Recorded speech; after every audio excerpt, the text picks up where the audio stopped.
So the high school business camp is our way of helping high schoolers make better college decisions. It's a very safe environment to learn about business. There's no grade or academic pressure. You get a sense of what it's like to be in a business school, and it gives them exposure to all aspects of running a business in a week.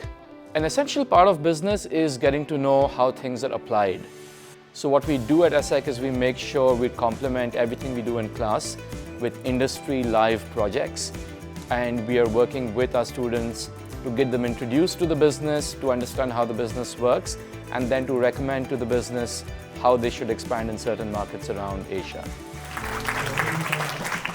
We had one part about team leadership and skills, and I think that's going to be a really important part, not only in jobs in business or wherever I am where I have to work in teams, but also in school or in universities. I think that's going to be a very important life skill to have.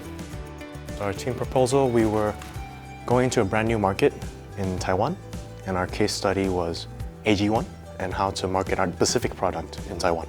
This product is a nutritional product. So we believe in that by targeting women in their middle ages, that they would be more concerned about their health. Therefore, this product would be suitable for their needs. Working in the group project, I really like having randomized groups and having different backgrounds and being able to work together. It shows how the world works, and you can't always choose your teammates. I really like that part. There's many different types of people. How to collaborate with others even though we have differences. That was a big thing I took out of this project.